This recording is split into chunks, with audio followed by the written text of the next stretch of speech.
There is something that Novak Djokovic is doing with his eyes that you can copy literally tomorrow to be able to hit crisp, clean reaction volleys like this under time pressure. And it involves the way he's using peripheral vision, as distinct from foveal vision. There's a specific volley in this sequence where we can really see from this angle exactly what's going on, and it's this one. If you watch his gaze during this volley, you'll notice that at contact here, it's not even directed at the ball. In fact, throughout most of the receiving process, it's not directed at the ball. This is possible because humans can perceive motion really well in peripheral vision. You don't necessarily have to have the object in focus to see where it's going. And in fact, your processing of motion in peripheral vision is actually much quicker and much more intuitive. And so if we watch Djokovic, what we're going to see is that there's really only two fixations in this entire receiving process. Here, he's looking down at Sabalenka's side of the court at the contact her racket is making with the ball. Now, as that ball starts to move, he's not immediately trying to follow it off her strings. And this is the real secret you can implement for these reaction volleys. The gaze that you use is calm. You watch your opponent's contact and your eyes kind of rest there. What happens next, you could describe it as seeing the ball's motion, but it almost feels more like noticing or just perceiving or being aware of the ball's motion. There's a processing mode your brain uses with peripheral vision you can learn to feel and recruit here, which is actually much faster than trying to follow the ball with your focus. This is exactly how high-level juggling works. You'll notice there's only two fixations here, both the apexes of the balls. That little bit of focus at the top, plus the peripheral information from the rest, is enough for your brain to project the trajectory. And it's the only reason feats like this are even possible, where the juggler has to keep his gaze up while catching these 14 balls. So if you watch Novak's hand behavior here, you'll notice he is perceiving the ball even though his gaze isn't moving. There's that initial move to the forehand side because he thinks the ball's going there, probably anticipation, and then a very quick correction as he moves the racket over to the backhand side and prepares it for the strike. There's a little flex from the legs. All of these little adjustments, the hand adjustments, the balance adjustments, they're coming from an awareness and observation of ball movement that is happening in the periphery. Now, foveal vision is still highly useful. Fixations on the ball where you see it crystal clearly give your brain a ton of information all at once. At this tempo, the most common number of fixations is 2.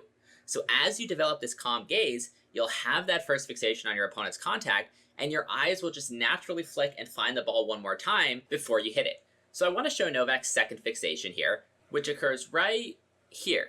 That little flick with the eyes, flick with the head, that's him picking the ball up in focus crystal clearly one more time.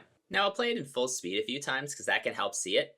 That nice, still, calm gaze, and then that one little adjustment in the middle of the swing, and then the eyes rest there until the racket makes contact. Now we're not going to spend too long on this because again, this really happens as a natural consequence of having a great first fixation on your opponent's contact and seeing that ball clearly with a calm gaze in peripheral vision during its early flight. And so the drills we're going to talk about for developing this kind of a volley awareness in your own game are going to be really focused on peripheral vision and that first fixation on your opponent's strike. So first we're going to talk about juggling, which is a great little isolation drill to drill your eyes. Now the standard 3-ball pattern is great. You see me doing it off the wall here. We'll talk about that in a second. But just tossing the balls up and catching them, even using those 2 fixations we showed earlier, really stresses your peripheral system and forces it to adapt. The reason I like this is best done where you pick one fixation on the wall and you stare at it while you toss the balls. So you are using a purely calm gaze and you are tracking the balls purely with peripheral vision. And that behavioral pattern is very similar to what happens in fast volley situations. And volleys are actually one of the best things to practice on the wall because the wall practice is most similar to what actually happens in matches. To succeed here, see the ball hit the wall. I repeat, see the ball hit the wall. That is the most important fixation. If you have that crystal clear mental image of where the ball hit the wall, your periphery will be able to track the ball out of the wall as long as you saw it hit. Now again, a lot of times, automatically you'll do one more fixation before you hit it, and you can kind of see a mix of those with me here. But the most important thing is that you see the ball hit the wall. The paradigm shift here is that calm gaze where you're looking forward, you are attentive to what's happening, whether that's the ball bouncing off the wall or whether it's your opponent striking it. And then you are comfortable tracking that early flight with peripheral vision so you can maintain that calm, still gaze early in the process, and you're not going to lose the ball when you do that.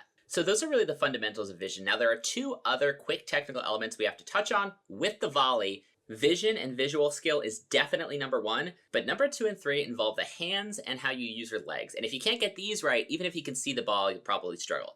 So let's talk the hands first. The most important concept with the hands is that you are placing the racket behind the ball. You are not swinging at it. There is no backswing on a reaction or quick volley.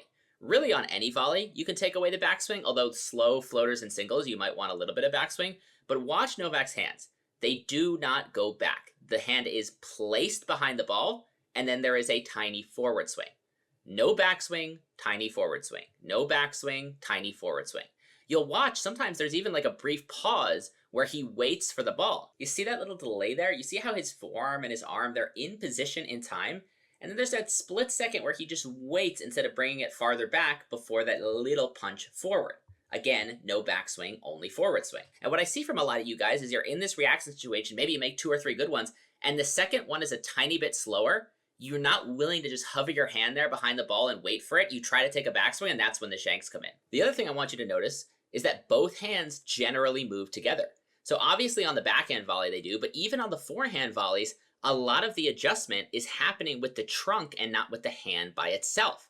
So you'll notice even on these forehand volleys that offhand generally stays with the hitting hand. It's almost a two-handed balanced motion, even though obviously only the hitting hand strikes the ball. So I use the word paradigm shift a lot, but this is another paradigm shift, is that these volleys, they're not swings, they're not ball strikes. They are placing the racket behind the ball using both your hands and then waiting for the ball to bounce off of it. And you can give it a tiny nudge while that happens. And last, let's pay attention to the lower body. So we can see the triple bend athleticism. You see the bend at the knees, the slight bend at the hips, the balls of the feet. This is really critical for making these little adjustments that your eyes are going to command when you're tracking with peripheral vision well. The other little hack here is that volleys are always easiest at eye level. So the closer the ball's height is to the height of your eyes, the easier it's going to be, and vice versa. So this is why you always see players like Novak Djokovic on the low volleys bend the knees, bend the hips, and try to get the eye level at least a little down closer to the ball. The more you try to hit the ball below your eye level, the more shanks you're going to have, and vice versa. Now I know this video is pretty dense, so I've written full articles about a lot of these concepts. The secrets of the eye, you can read about fixations, about saccades, about how your eyes work. And then I actually talk about saccades, saccadic blindness, and peripheral vision when it comes to returning a kick serve, which a lot of people struggle with. It bounces off the ground and you shank it. Similar principles to returning a lefty slice. Of course, I've written about triple bend athleticism if you want to read more about how your legs can coordinate like this to do these kind of easy leaning motions that you see Novak doing here. So I'll link all those in the description below. And of course, if you want us to work with you, if you want us to look at your videos and help you figure out if you might be missing something like peripheral vision in your game, email us coaches@fault-tolerant-tennis, and we can help you find some of these secrets like peripheral vision or some of these other sensations that really unlock high quality tennis that might have eluded you in the past.